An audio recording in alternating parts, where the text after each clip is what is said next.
ഇന്ന് നമുക്ക് രാവിലെ തന്നെ നല്ല ഫ്രഷ് മത്തി ഇട്ടിട്ടുണ്ട് കേട്ടോ. അപ്പോൾ നമുക്കൊരു മത്തി ഫ്രൈ ട്രൈ ചെയ്താലോ? ദേ നല്ല കഴുകി ക്ലീൻ ചെയ്ത് വെച്ചിട്ടുള്ള മത്തിയിലേക്ക് ഉപ്പ്, മഞ്ഞൾപ്പൊടി, മുളക് പൊടി, കുരുമുളക് പൊടി, ഇഞ്ചി വെളുത്തുള്ളി പേസ്റ്റ്, അതിന് മേലെ കുറച്ച് വെളിച്ചെണ്ണ കൂടി തൂവിയതിന് ശേഷം നന്നായിട്ട് മിക്സ് ചെയ്യുക. ആ മസാലയൊക്കെ അങ്ങോട്ട് നല്ലോണം പുരട്ടാം. എൻ്റെ വീട് കോസ്റ്റൽ റീജിയൻ ആയതുകൊണ്ട് തന്നെ നമുക്ക് എപ്പോഴും നല്ല ഫ്രഷ് മീനായിരിക്കും കേട്ടോ വീട്ടിൽ കറി വെക്കുന്നത്. ഇനി വർക്ക് ഫ്രം ഹോമൊക്കെ കഴിഞ്ഞ് ജോലിക്ക് പോയാൽ പിന്നെ നമുക്ക് ഈ ഫ്രഷ് മീനൊന്നും കണി കാണത്തേ ഇല്ല. ഇപ്പോൾ നമ്മുടെ മസാലയൊക്കെ നന്നായിട്ട് പിടിച്ചിട്ടുണ്ടാവും. ഇനി നമുക്ക് പാൻ ചൂടാക്കി അതിലേക്ക് വെളിച്ചെണ്ണ ഒഴിച്ചു കൊടുക്കാം. വെളിച്ചെണ്ണയിൽ തന്നെ വറുക്കണം. അതിനുശേഷം മത്തി ഇങ്ങനെ അടുക്കി അടുക്കി അടുക്കി ഇട്ട് കൊടുക്കുക. എൻ്റെ അച്ഛൻ പറയാറുണ്ട് തലഭാഗം നമ്മൾ നടുക്ക് വെക്കണമെന്ന്. പക്ഷെ ഞാനിങ്ങനെ വെച്ച് വരുമ്പോൾ അങ്ങനെയൊന്നും ആവാറില്ല. എന്നാലും ഒരു ലെവലൊക്കെ ആയി വന്നിട്ടുണ്ട്. ഇനി നമ്മളിതൊരു മീഡിയം സിമ്മിൽ മൂടി വെച്ച് വേവിക്കുക. ഒരു സൈഡ് വെന്ത് വരുമ്പോഴേക്കും നമ്മളതെല്ലാം മറിച്ചിട്ട് കൊടുക്കുക.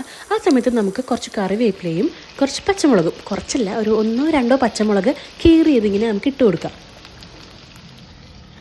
നല്ല സ്മെല്ലൊക്കെ ഇവിടെ സ്പ്രെഡ് ചെയ്ത് തുടങ്ങി. കുറച്ച് ചോറെടുത്തിട്ട് അതിൻ്റെ പുറത്തേക്ക് കുറച്ച് മാമ്പഴ പുളിശ്ശേരിയും വെണ്ടയ്ക്ക തോരനും പിന്നെ ഈ നമ്മുടെ മത്തിയും കൂടി കൊടുത്തിട്ടുണ്ടെങ്കിൽ ഉണ്ടല്ലോ പിന്നെ വേറെ ഒന്നും വേണ്ട, അടിപൊളിയായിരിക്കുമല്ലോ ഉച്ചയ്ക്ക്.